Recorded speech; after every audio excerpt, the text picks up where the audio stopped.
Jangan lupa untuk subscribe YouTube channel Metro TV News dan nyalakan notifikasinya. Anda kembali di Metro Siang pemirsa, hujan mulai melanda Jakarta dan sebuah wilayah di Indonesia. Fenomena La Nina dan prediksi angin muson melanda tanah air pun membuat Jakarta harus bersiap-siap.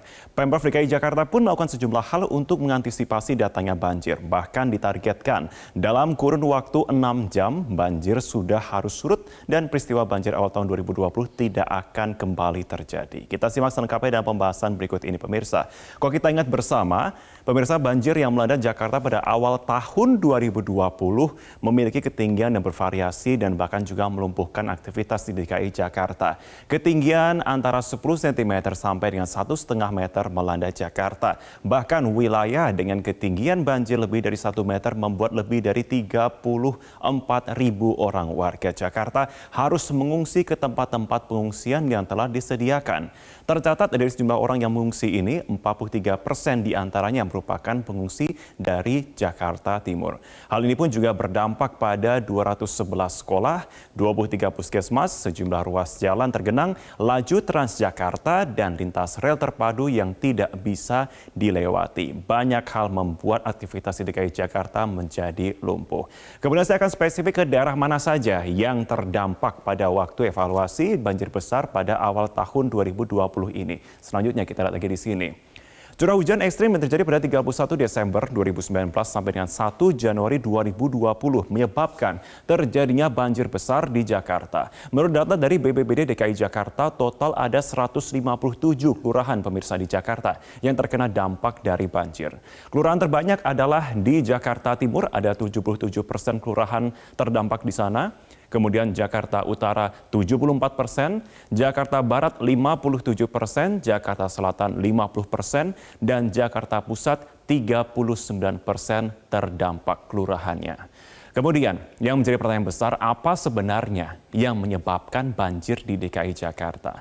Menurut ahli geospasial Bintang Rahmat Wananda pada 6 Januari 2020 pemirsa, sempat menyatakan kalau curah hujan yang tercatat ini melebihi tahun-tahun sebelumnya. Dikatakan pula ada dua kemungkinan, yang dimana pertama dari segi cuaca yang menyebabkan banjir, kemudian adalah dari akibat adanya perubahan iklim, dan kedua perubahan iklim lokal. Dua hal. Sementara di DKI Jakarta tidak ada faktor tunggal penyebab banjir.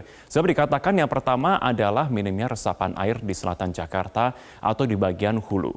Dalam penjelasannya, air mengalir di permukaan ini tidak bisa diserap pemirsa, sehingga air yang mengalir semua langsung dibuang ke sungai.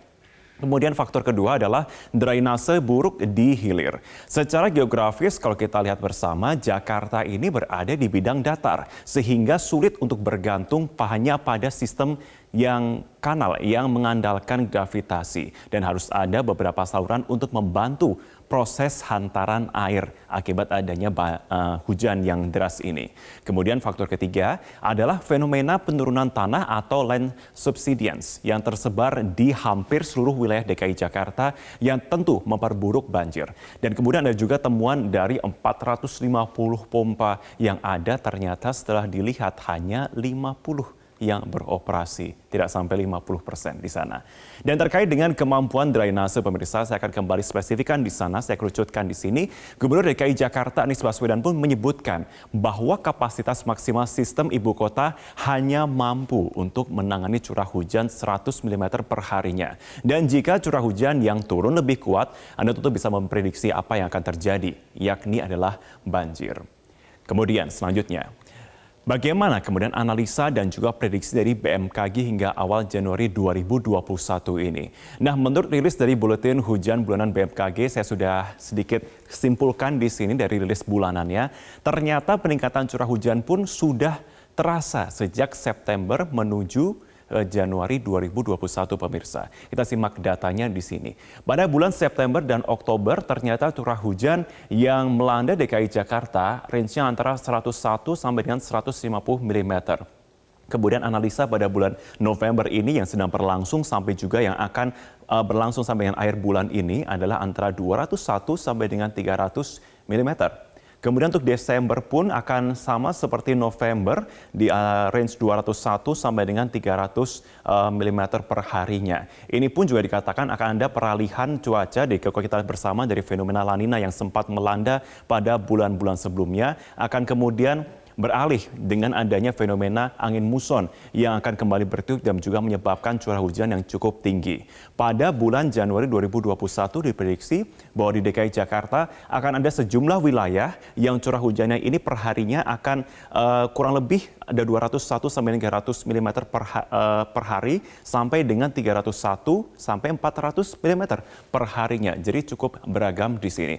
Dan kemudian DKI Jakarta pun juga menyampaikan bahwa Pemprov tengah berupaya keras untuk mengurangi dampak dari curah hujan yang tinggi ini sebagai bentuk antisipasi. Menurut Anies ada dua indikator kesuksesan penanganan dampak dari musim hujan di DKI Jakarta. Yang pertama tidak ada korban dan kedua adalah genangan atau banjir harus surut dalam kurun waktu 6 jam. Deadline-nya 6 jam. Dikatakan, kita simak selengkapnya dari pernyataan Anies Baswedan. Dikatakan bahwa ini bila curah hujan di atas kapasitas sistem drainase kita, maka seluruh unsur bersiaga di sini.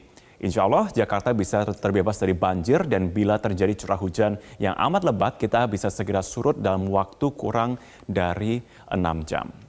Nah, memang kalau kita lihat lagi, sejumlah faktor ini pemirsa, dari meningkatnya curah hujan pun menjadi pertanyaan besar. Apakah ini disebabkan oleh fenomena global La Nina seluruhnya? Seperti yang saya sebutkan sebelumnya, menurut Kepala Bidang Analisis Variabilitas Iklim BMKG, Indra Gustari, curah hujan yang tinggi terutama di Jakarta disebabkan adanya fenomena La Nina hingga bulan Oktober. Namun kepada bulan November hingga Februari akan ada peralihan dan juga curah hujan yang tetap tinggi dikarenakan adanya angin muson.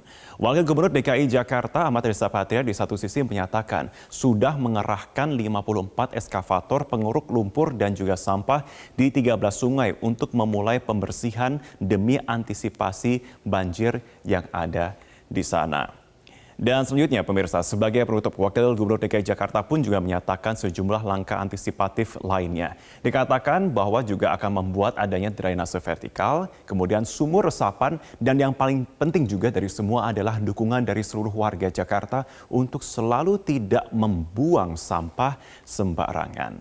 Memang target dari antisipasi Pemprov sudah dilakukan termasuk menyatakan target 6 jam banjir bisa surut. Semua pun tergantung dengan bagaimana kesiapsiagaan tidak hanya dari segi pemerintah, namun juga kesadaran dari warga untuk bisa turut mendukung langkah tanggap ini. Jangan sampai banjir kembali lumpuhkan ibu kota ataupun daerah lainnya.